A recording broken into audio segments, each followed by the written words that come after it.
Es sábado 18 de abril de 2020. La crisis del coronavirus se prolonga y no parece fácil que volvamos a clase durante este curso.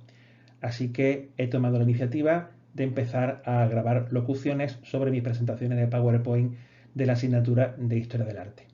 Esta presentación es nueva, la he estado haciendo durante esta semana y toma como base el libro de texto que estamos utilizando en nuestra asignatura en el IES Padre Luis Coloma, el libro de la editorial Santillana. Casi todos los textos que vamos a ver están tomados directamente de ahí y casi siempre en el mismo orden, con la intención de que los alumnos tengan mucho más fácil seguir las clases y elaborar después su propio material de estudio. Esta primera presentación trata sobre arquitectura barroca en Italia, centrándonos en los dos autores que se preguntan en la prueba de acceso a la universidad, los dos que aparecen representados en esta espléndida imagen que he encontrado en el diario El País, Bernini y Borromini.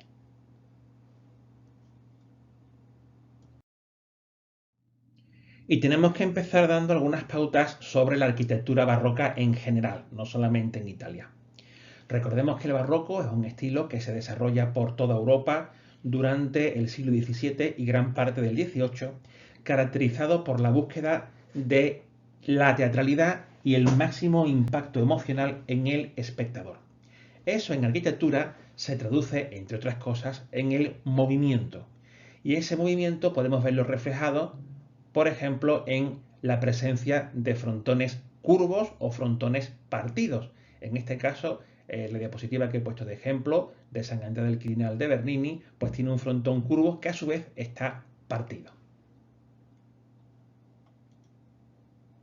También la columna salomónica va a ser uno de los elementos más típicos de la arquitectura barroca y que va a transmitir justamente esa sensación de movimiento. Estas son las columnas salomónicas.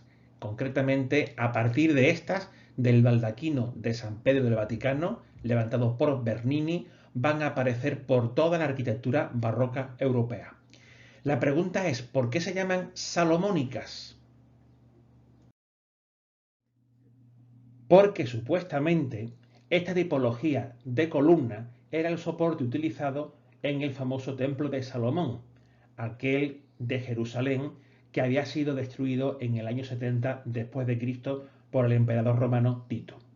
En la Basílica Paleocristiana del Vaticano se conservaban varias columnas de esa tipología, a saber, columnas con el fuste helicoidal y un sentido ascendente, tal y como las estamos viendo representadas aquí en este fresco de Julio Romano. Pues bien, durante la Edad Media se pensó que estas columnas, que por cierto venían de Grecia, se pensó que venían de Jerusalén, del templo de Salomón. De tal manera que cuando se destruye la basílica paleocristiana para construir la gran iglesia de San Pedro renacentista que hoy vemos, deciden conservar esas columnas supuestamente del templo de Salomón como reliquia del pasado y fueron tomadas como modelos por Bernini a la hora de diseñar su baldaquino. Lo cierto es que esas columnas se conservan, están colocadas hoy en los machones de la gran cúpula de Miguel Ángel en el Vaticano y por tanto muy cerquita de las grandes columnas de bronce que las imitaron.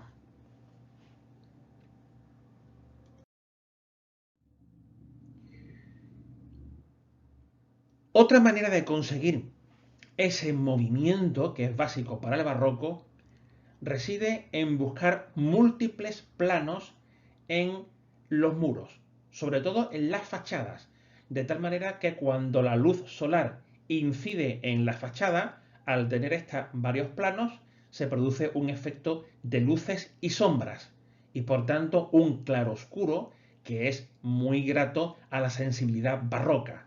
Esta busca en gran medida los contrastes. ¿Y qué mayor contraste hay entre la luz y la sombra? Bueno, pues eso lo vemos perfectamente representado aquí en la espléndida fachada de la Catedral de Murcia, una catedral gótica, pero que recibe en época barroca esta magnífica obra de Jaime Bort, en la cual se ha jugado con varios planos de profundidad en busca no solo de la perspectiva, sino también de los máximos contrastes lumínicos.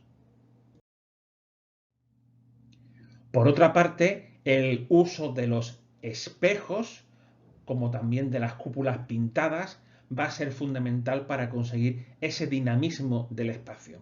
El juego de espejos pues, está mejor representado que en ningún sitio en la Galería de los Espejos del Palacio de Versalles, que es quizá el lugar más emblemático de este inmenso palacio construido originalmente por el rey Luis XIII de Francia, pero quien hace la obra que hoy vemos sobre la anterior y quien manda a hacer esta Galería de los Espejos es su hijo Luis XIV, el rey Sol. Y por poner un ejemplo de las cúpulas pintadas que citábamos hace un segundo, pues nos vamos a Sevilla y vemos la iglesia de San Luis de los Franceses. Esta iglesia es la del noviciado de los jesuitas, es de la Compañía de Jesús, y fue levantada por Leonardo de Figueroa, que contó con su equipo de colaboradores habitual, para crear un interior fastuoso en el que esta cúpula, gracias a una combinación bastante inteligente de arquitectura real y de arquitectura fingida, porque se encuentra pintada, consigue agrandar el espacio real y crear un espacio infinito que asciende desde el suelo hasta el plano celeste, donde se encuentran pues los seres angélicos que podemos ver ahí.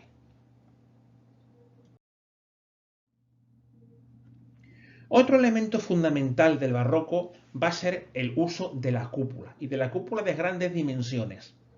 En este caso, la búsqueda no es tanto del movimiento como de la teatralidad, del impacto. El impacto emocional, ya dijimos que era algo fundamental en este estilo, y qué mejor manera que impactar que levantar una gran cúpula. Una cúpula que no es una cúpula equilibrada con el conjunto, como las cúpulas del Renacimiento, sino que es una cúpula que se impone en la totalidad del edificio, como esta espléndida de Mansart, uno de los grandes arquitectos del siglo XVII francés, para la iglesia de los Inválidos, lugar donde más tarde se enterraría a Napoleón Bonaparte. De hecho, la cúpula se encuentra justo en el lugar donde hoy se encuentra el sepulcro del emperador. Otro elemento típico de la arquitectura barroca es el uso del orden gigante. Ya lo hemos visto en el Renacimiento, lo vimos por ejemplo en San Andrés de Mantua de Alberti, lo hemos visto utilizado por Miguel Ángel y ahora en el barroco se va a extender. Realmente el orden gigante es un orden clásico, pero en el cual, en lugar de la columna extenderse por un solo piso, lo va a hacer por dos o más, como vemos en esta gran fontana di Trevi de Nicola Salvi, que veremos más adelante en esta presentación. Ahí podemos contemplar esas columnas que en lugar de extenderse por un solo piso, se lo hacen por dos pisos de altura. Esas son las columnas de orden gigante. Quizá la característica que más vistosa resulta en la arquitectura barroca es la presencia de interiores enriquecidos con pinturas y con retablos dorados. Esa abundante decoración brillante en su color y prolija en detalles va a contribuir por un lado al impacto en el espectador que hemos dicho antes y por otro va a permitir la consecución de un movimiento que no siempre se puede conseguir a través de la planta. No es fácil que la planta se mueva. Veremos que en Bernini y en Borromini sí hay plantas que se mueven, pero en la mayoría de la arquitectura barroca la planta es una planta rectilínea a la cual se le han añadido una serie de elementos decorativos que son los que precisamente consiguen ese movimiento.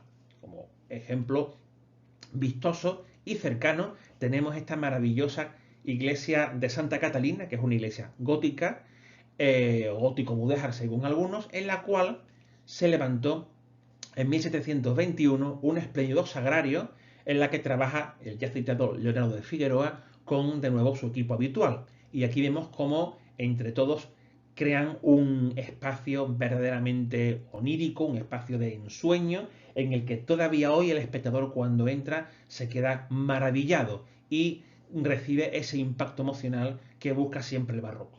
Esta imagen la tomé durante el besapié del Cristo de la Exaltación, que es de Pedro Roldán, es barroco, es del siglo anterior, es del XVII, pero me parece que encaja con el conjunto y no está mal que los alumnos veáis una imagen de esta misma corriente, del barroco, aunque no sea exactamente de las mismas fechas.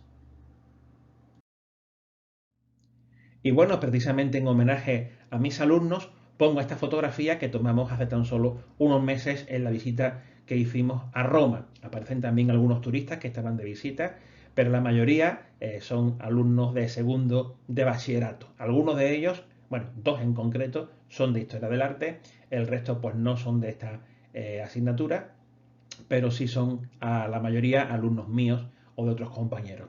Y bueno, la iglesia de Santa María de la Victoria, donde se encuentra la celebérrima Santa Teresa de Bernini, es un buen ejemplo de cómo una planta que en principio no se mueve consigue un interior absolutamente movido gracias a la acumulación de elementos decorativos. Eso creo que queda bastante claro y desde luego le quedó a los alumnos porque cuando entraron quedaron obnubilados por la exuberancia ornamental de este recinto.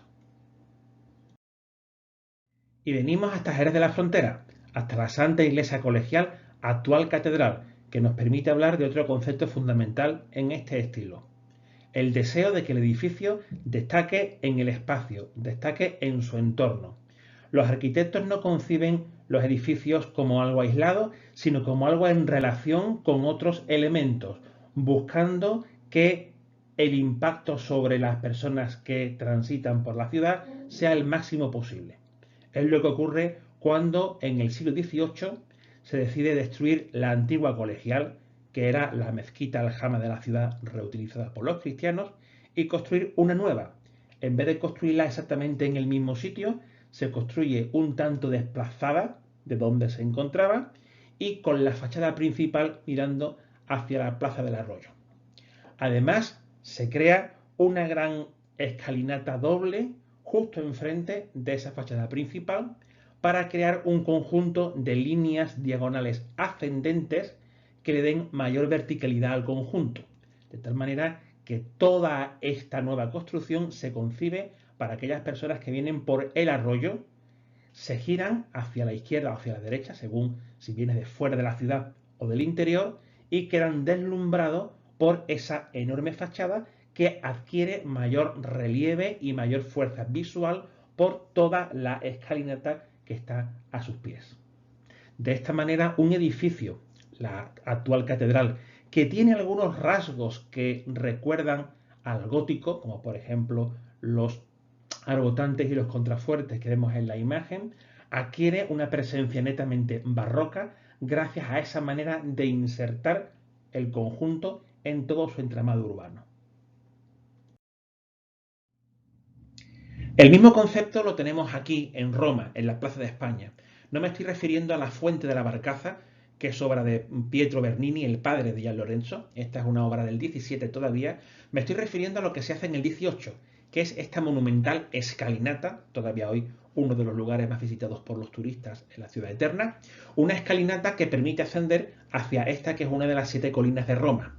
Al fondo se levanta esta gran iglesia con 2 torres y delante se pone un obelisco para hacer un punto de fuga que genere unas líneas en diagonal y ascendentes de tal manera que se produce un gran impacto visual en toda la persona que pasea por esta plaza de España. Se trata de convertir a Roma en un gran conjunto de escenarios teatrales que proclamen la grandeza del papado. Y qué mejor manera que hacerlo que crear grandes perspectivas, fuentes, columnatas, fachadas, todo ello contando con estos obeliscos, algunos de ellos egipcios, la mayoría son egipcios, otros no son egipcios, se tallan para este momento, es el caso del que vemos ahí, que es un obelisco hecho en época barroca, pero en cualquier caso los obeliscos permiten generar puntos de fuga en el fondo de estas perspectivas.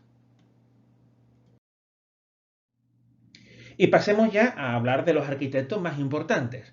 Los que entran en selectividad son Bernini y Borromini, pero yo he seguido el libro de texto y he incluido algún nombre más que me parece importante retener y poner en selectividad si cae el tema de la arquitectura barroca en Italia.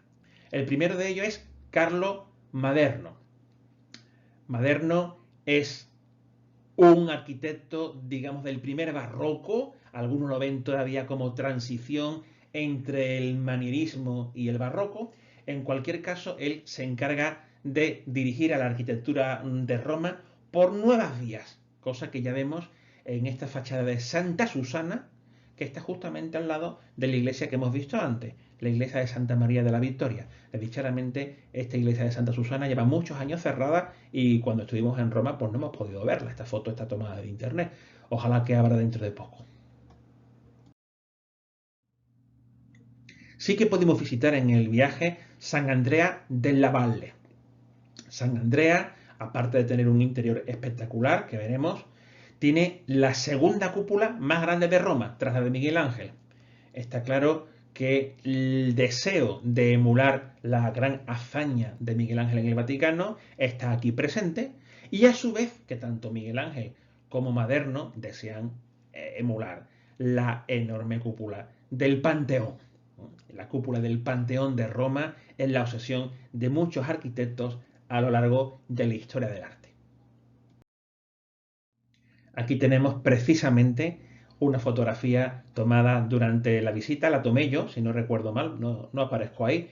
Aquí tenemos a un compañero y a un grupo de alumnos maravillados por este espléndido interior de San Andrea della Valle, uno de los grandes interiores barrocos de la ciudad de Roma, que curiosamente no es de los más visitados por los turistas, a pesar de que esta iglesia tiene una cierta fama porque aquí transcurre el primer acto de la ópera Tosca de Puccini. Los melómanos acudimos aquí en peregrinación para verla por estos motivos. Lo cierto es que no es de las más famosas iglesias de Roma. La gente suele ir más bien al Vaticano, por supuesto, al Panteón, pero esta a veces la marginan de una manera injusta porque sin duda ninguna es de las más espléndidas.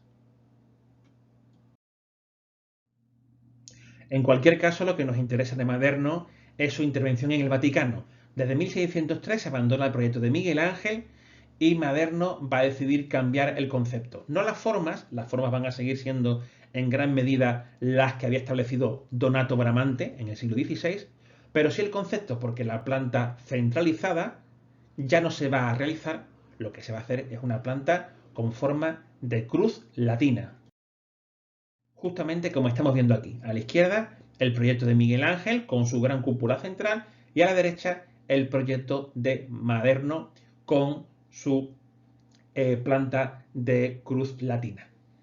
Además, se va a encargar Maderno de hacer la fachada. Una fachada que concibe de manera bastante horizontal, no de manera vertical, porque no quiere restarle impacto a la cúpula de Miguel Ángel. Aún así se lo resta, porque el hecho de haber alargado la planta para hacer esta cruz latina le va a quitar bastante potencia a la cúpula de Miguel Ángel. De hecho, es bastante más vistosa vista por detrás que vista desde la plaza de San Pedro. Este alargamiento de la planta le va a quitar impacto. Pero bueno, en cualquier caso, Maderno fue respetuoso y esa horizontalidad permite que se vea pues con suficiente entidad. Aquí vemos cómo ha utilizado el arquitecto columnas corintias de tamaño gigante, de lo que llamamos el orden gigante, porque ocupan más de un piso de altura. Y aquí vemos un detalle curioso, y es que la fachada fue rematada posteriormente, muy posteriormente, por dos relojes barrocos. Lo cierto es que Bernini, como ahora explicaremos, va a ser el encargado de levantar dos torres, pero el proyecto le saldrá mal, se caerá una de ellas, y lo cierto es que el remate que existe hoy es un remate ya 18esco. Así que para comprender la idea de Carlo Maderno hay que borrar visualmente esos dos relojes que aparecen ahí. Y ahora sí, pasamos a Gian Lorenzo Bernini, sin duda el arquitecto más famoso del barroco y posiblemente el más importante artista italiano de todo el siglo XVII, porque además de ser arquitecto, era escultor, era un increíble escultor. Además hacía sus pinitos en la pintura, como veremos en un... Bernini comenzó como escultor. hasta el año 1624 se dedica fundamentalmente a esculpir en mármol para el cardenal Scipione Borghese. De hecho, la mayoría de sus obras de este momento están en el Museo Borghese, en la Galería Borghese, que es uno de los centros pues, más importantes de Roma para el turista, sin ninguna duda. Quien quiera ver los grandes Berninis tiene que ir a la Galería Borghese. Ahí encontrará obras como este Apolo y Dafne, un conjunto espléndido que además es típico de la prueba de selectividad, pero sobre eso hay otra presentación. Aquí vamos a pasar un tanto de largo. Esa es la faceta de Bernini, arquitecto. A partir de 1624 va a cambiar de mecenas, ya no va a estar bajo Escipione Borghese, va a estar sobre el Papa Urbano VIII. Y a partir de este momento el vínculo de Bernini con el Vaticano va a ser importantísimo. No solo con el Vaticano, lo cierto es que también trabajará para el rey Luis XIV de Francia, pero está claro que la mayor parte de su labor va a ser para el papado. Aquí, por cierto, tenemos a Bernini en su faceta de pintor, porque este retrato de Urbano VIII la hace el propio artista. Uno de los primeros encargos que recibe Bernini por parte del Papa es hacer el gran baldaquino que ocupa el lugar en el que tenía que haber estado la tumba de Julio II.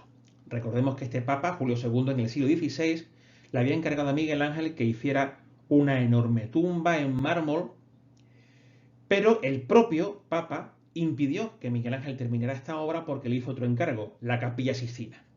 Solo terminó la figura de Moisés, tan famosa, y dejó a medias los esclavos.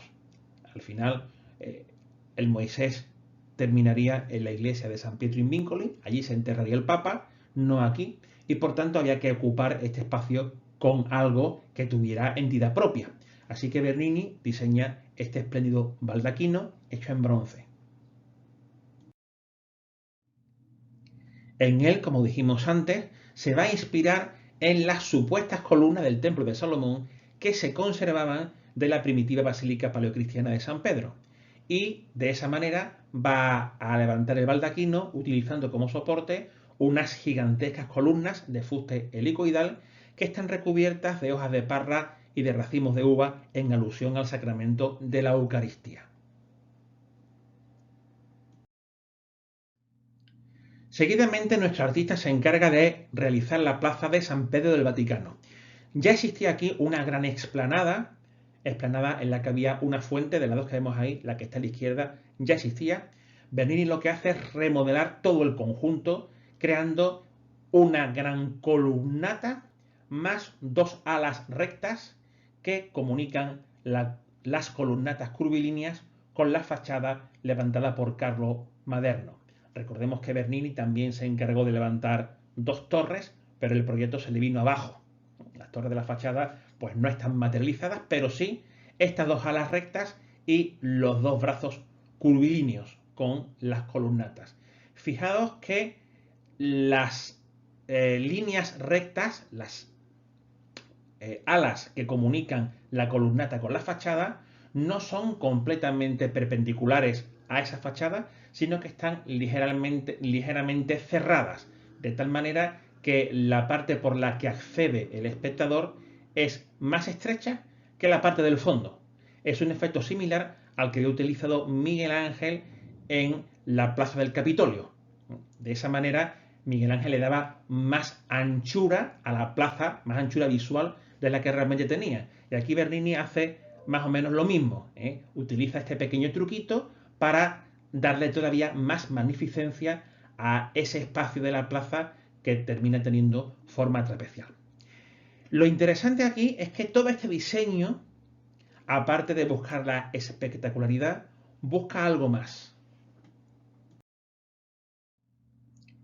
Él mismo dice que este diseño tiene una significación.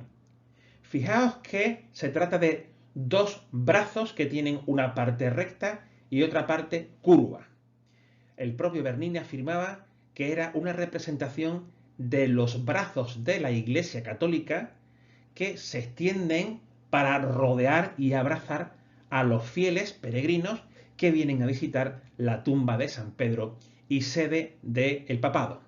De tal manera que no es casualidad este diseño, hay una intención simbólica. El trazado tiene unas connotaciones de simbolismo.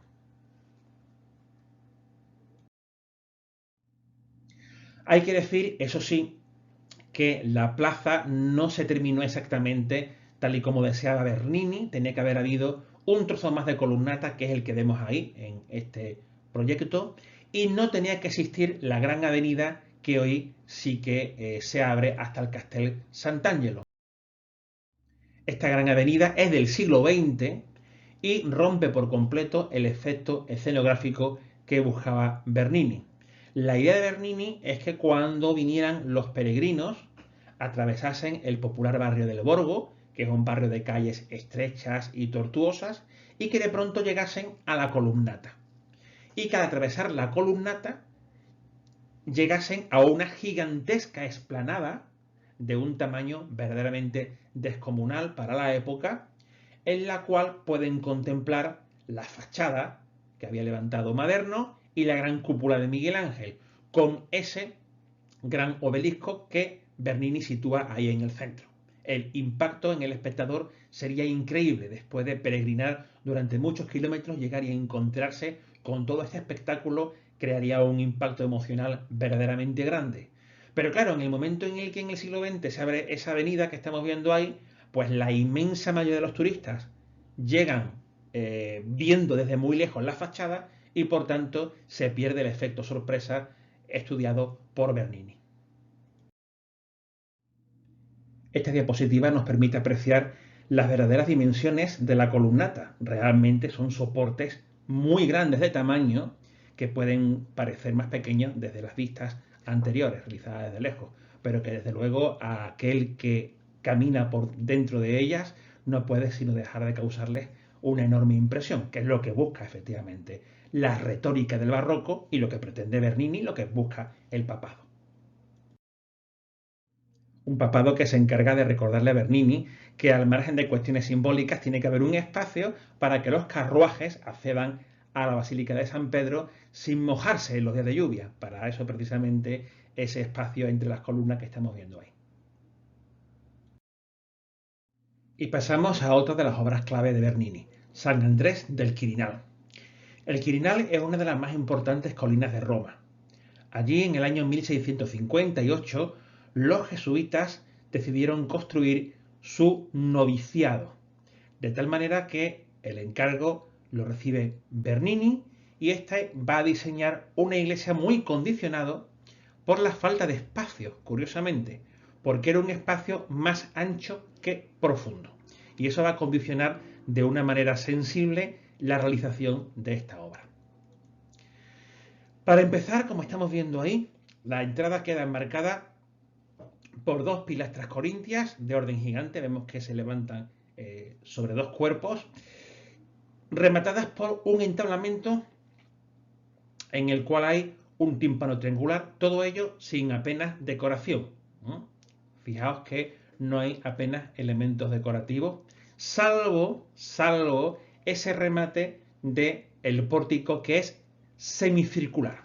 Fijaos cómo aquí ya empezamos a encontrar el juego de la curva y de la contracurva que caracteriza a todo el edificio. De esta manera, esa combinación de elementos curvilíneos con elementos rectos hacen que la fachada vaya ondulando. Ese ondulamiento lo encontramos igualmente en el interior, porque la planta no es una planta rectangular ni una planta dividida en naves, sino que es un gran óvalo rematado por una cúpula, evidentemente de influencia clásica y que hereda pues ese deseo de imitar en cierto modo a la gran cúpula del Vaticano que había hecho Miguel Ángel. Aquí vemos justamente la que diseña Bernini con una serie de radios que convergen en una linterna en la cual aparece pintado el Espíritu Santo. Hay que decir, tiene que el color dorado, aparte de ser vistoso, pues contribuye a transmitir la idea de un espíritu que irradia desde el cielo hacia los fieles. Y no menor interés guarda el diseño de las capillas. Vemos ahí los soportes que alternan columnas y pilastras, de tal manera que entre esas columnas y esas pilastras van a abrirse los accesos a las capillas, en las cuales se van a alternar capillas de planta ovalada con capillas de planta rectangular. En esta imagen queda bien claro cómo nuestro artista ha buscado esa combinación de lo curvo y lo recto para todo el diseño global del edificio. Pero todavía hay más. Bernini, para darle más magnitud a la fachada, para que ésta impacte en la calle, levanta dos grandes aletones a izquierda y derecha. Dos aletones que forman un espacio cóncavo con el cual contrastan los escalones que sobresalen de manera convexa, generando así un juego de curva y contracurva típicamente barroco. Y pasamos a Francesco Borromini, el otro gran arquitecto de la época, aunque con una personalidad muy distinta a la de Bernini. Borromini era más creativo, más personal que Bernini, pero recibió encargos menos importantes, en parte porque ya en vida su obra la consideraban demasiado extravagante, y también en parte porque el temperamento de Borromini era muy inflamable, era una persona arisca que no sabía llevarse bien con las élites romanas que podían realizarle encargos relevantes. De hecho, tampoco fue bueno ese carácter para relacionarse con Bernini. En un primer momento fue su colaborador, pero después se convirtió en rival suyo. De hecho, esta diapositiva nos habla de esa rivalidad. En la Piazza Navona de Roma, en primer término, tenemos la fuente de los Cuatro Ríos de Bernini y en el fondo Santa Inés de Borromini. Fruto de esa colaboración inicial entre ambos está este remate del baldaquino de San Pedro. El remate no es de Bernini, sino de Borromini, que de manera bastante imaginativa genera unas líneas onduladas en las que de nuevo vemos la obsesión de estos artistas por jugar con la curva y con la contracurva. Realmente ese remate tan dinámico produce un gran impacto visual y todavía llama hoy la atención por su originalidad. Muy cerca de la Plaza de España, en Roma, podemos contemplar esta fachada del oratorio de San Felipe Neri. En ella Borromini parece en principio más clásico que en otras obras suyas y sin embargo sí que vuelve a deslumbrarnos con su imaginación porque esta fachada se encuentra ligeramente incurvada hacia adentro, es decir, es una fachada cóncava. Pero hay algunos elementos como la portadita de acceso o el balcón central que son convexos, de tal manera que se produce ese juego de lo cóncavo y lo convexo tan grato a estos dos artistas, tanto a Bernini como a Borromini. Y si nos fijamos en el remate, comprobaremos que hay un frontón bastante peculiar en el cual se combinan secciones que son curvilíneas con otras que son completamente rectilíneas, de tal manera que se vuelve a producir un contraste entre lo curvo y lo recto.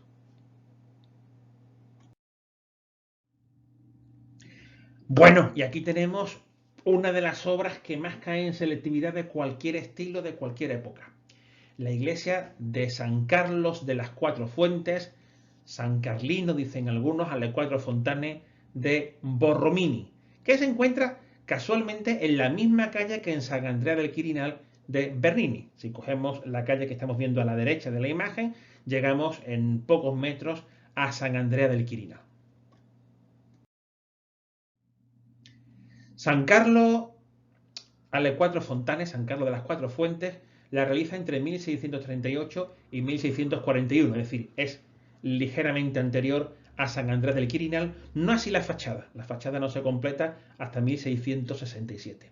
Es una iglesia diminuta en dimensiones, en la cual tiene que jugar con un espacio realmente reducido.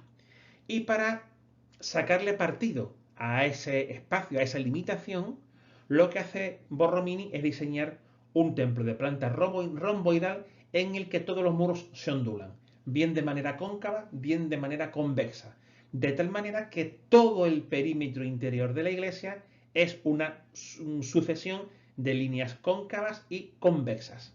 Todo ello diseñado a través de un juego geométrico muy complicado en el que manifiesta su enorme admiración por las formas geométricas de raíz medieval, sobre todo de raíz gótica. En el gótico la geometría era fundamental para el diseño y también lo va a ser para nuestros artistas.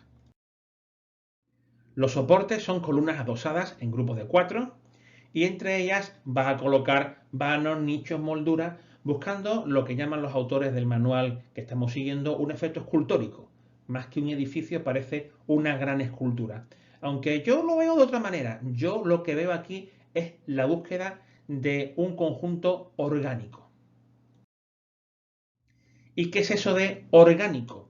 Pues ni más ni menos que la concepción del edificio como si fuera un organismo vivo, en el que cada uno de los elementos está relacionado con todos los demás, igual que en el organismo de un ser vivo, cada uno de los elementos que lo componen tiene una relación directa con los demás.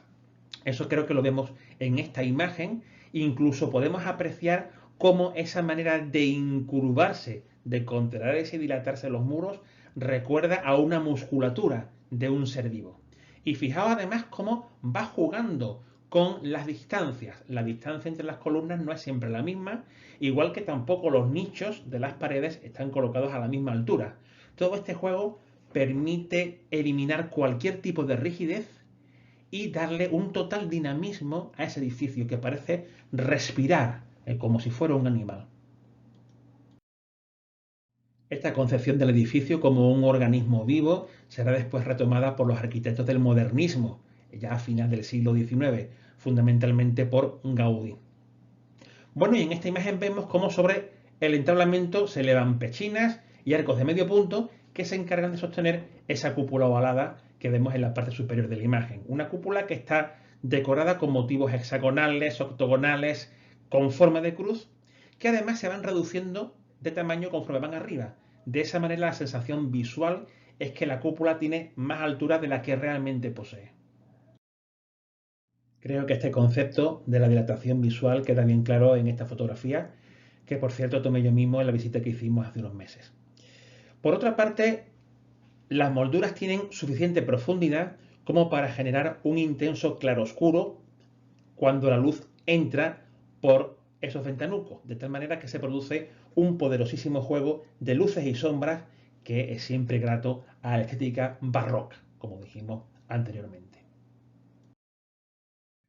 En esta fotografía aparezco yo con los dos alumnos de arte que estuvieron conmigo en la visita y con un coche fúnebre que fastidió la visita al interior, porque en el momento en el que el grupo entró, pues se pasó el féretro y tuvimos que abandonar el recinto sin que se pudiera hacer ninguna explicación en el interior. Pero bueno, sí que podemos por lo menos explicar este exterior, que es, como digo, una de las fotografías que más entra en la selectividad.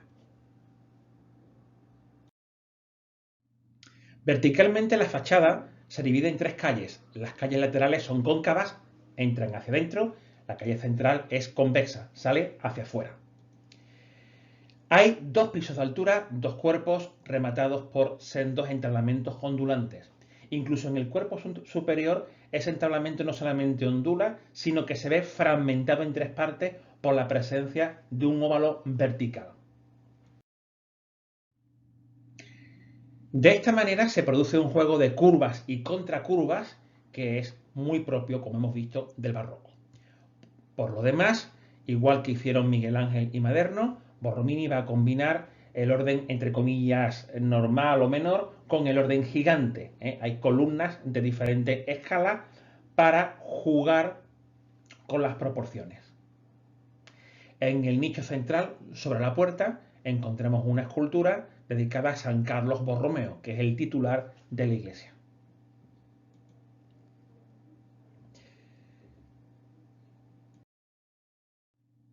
Este detalle creo que permite apreciar perfectamente cómo el juego de lo cóncavo y lo convexo es fundamental para entender una fachada que se concibe a manera de telón. Recordemos que el barroco es la gran época del teatro y el barroco es un arte fundamentalmente teatral.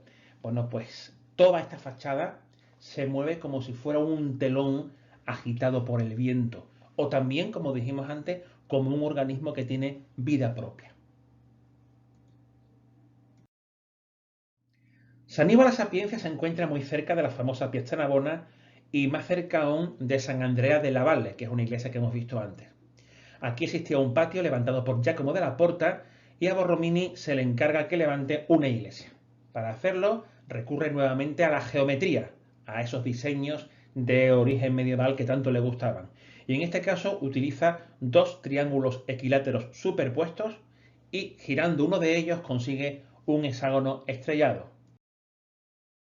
Efectivamente, a la derecha vemos la planta de la iglesia que es centralizada y más concretamente estrellada. Esta planta estrellada va a determinar un interior complejo en el cual de nuevo apreciamos el juego entre líneas curvas y líneas rectas, tan grato al estilo barroco. Un juego que de nuevo se traduce en la espléndida cúpula que cubre el interior. Desde el patio podemos apreciar el interesante juego entre la forma cóncava de la fachada y las formas convexas del gigantesco tambor de la cúpula. De nuevo un juego entre curvas y contracurvas típico del barroco. Y arriba del todo una linterna que remata de manera helicoidal.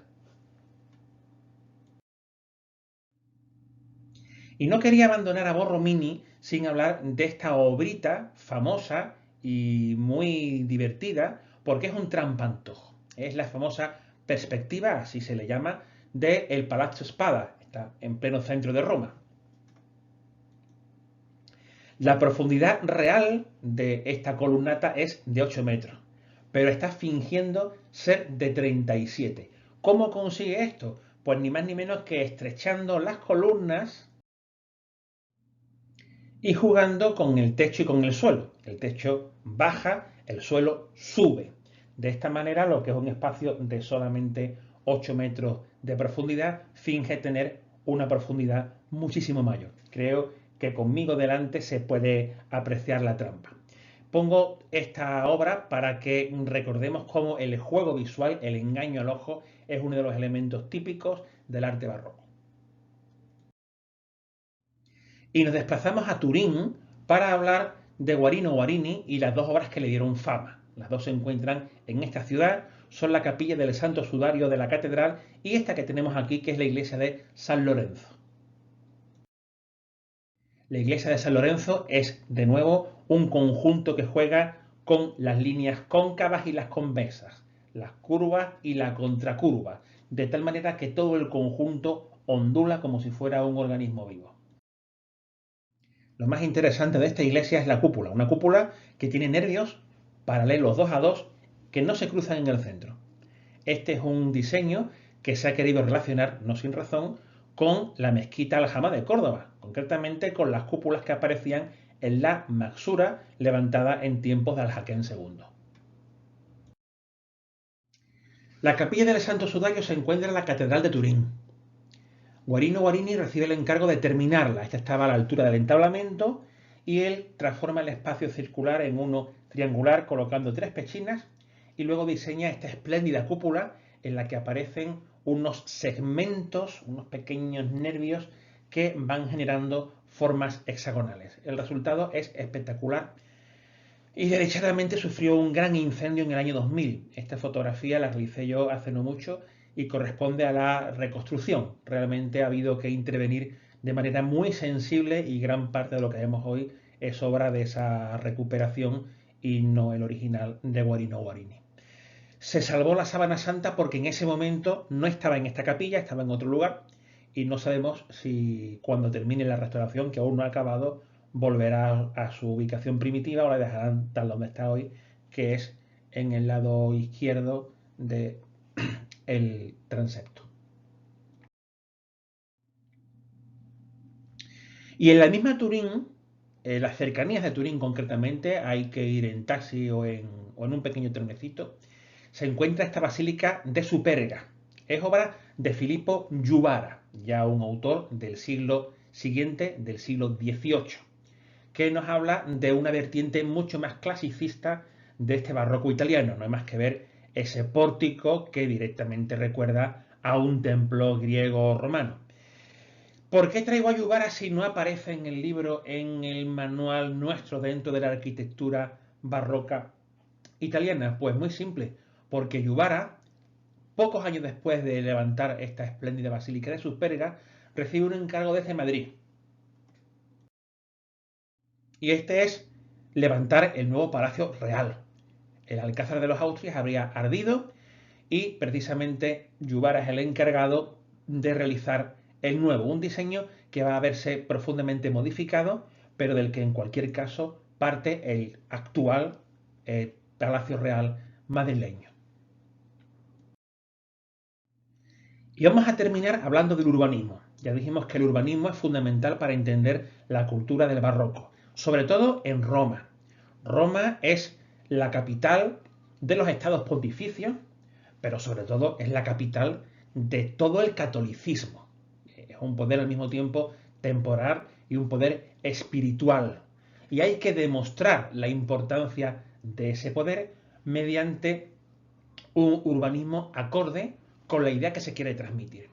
De tal manera que cuando pasa el Concilio de Trento y esa iglesia asienta plenamente su poder frente al protestantismo, la ciudad va a comenzar un proceso importantísimo de renovación. De tal manera que a lo largo del siglo XVII y de la primera mitad del XVIII se van a hacer importantísimas reformas encargadas por el Papa para magnificar la ciudad. Se van a abrir plazas como esta Plaza Navona, que aprovecha el espacio de un circo. Se va a urbanizar con fuentes, como la fuente de los Cuatro Ríos de Bernini que vemos al fondo, y más tarde otras dos fuentes que se encuentran en los extremos de la plaza. O también se abre esta Piazza del Popolo, la plaza del pueblo, que hoy está bastante alterada, hoy tiene forma circular, pero sigue conservando tanto el obelisco como esas dos iglesias casi gemelas que estamos viendo al fondo. Estos grandes espacios urbanos buscan la espectacularidad y hacen juego con todo ese conjunto de escalinatas, de obeliscos, de fachadas, de fuentes que hemos citado con anterioridad en esta misma presentación. Bueno, y ya que hablamos de obeliscos, aquí tenemos el que quizás sea más pequeño de todos, pero desde luego uno de los más conocidos, el obelisco del elefante. Ahí tenemos también el elefante tallado por Gian Lorenzo Bernini, justo enfrente de la iglesia de Santa María sopra Minerva, que se encuentra a nuestra derecha. Es una iglesia gótica. Y muy cerquita del Panteón de Agripa. En el fondo, al fondo a la derecha, tenemos un edificio circular que es ni más ni menos que el Panteón llamado de Agripa, que en realidad es de Adriano. Y no podemos abandonar el urbanismo barroco sin hablar de la Fontana di Trevi, la obra que en 1747 termina Nicola Salvi. Salvi parte de una idea que había tenido en el siglo anterior Gian Lorenzo Bernini. En la fuente de los Cuatro Ríos, Bernini había diseñado una serie de falsas rocas que no son tales, sino que están talladas por su taller, dentro de las cuales mete tuberías para que brote el agua entre ellas. Pues bien, eso es lo que se hace aquí en la Fontana di Trevi. Se tallan falsas rocas y por ellas brota el agua. Sobre estas rocas aparece un majestuoso cortejo de seres marinos que precede al dios Neptuno, el dios de las aguas. Este se encuentra en el interior de un gigantesco arco de triunfo que por una parte hace referencia a la gran Roma imperial. La Roma imperial seguía siendo una civilización de enorme prestigio y el papado evidentemente desea recordar que ellos son herederos de esa Roma imperial. No olvidemos que la Roma imperial en sus últimos siglos había sido cristiana. Pero por otro lado, el Arco de Triunfo también hace referencia a las arquitecturas fingidas que aparecían en los teatros romanos. De tal manera que volvemos aquí a encontrarnos con el concepto teatral del barroco.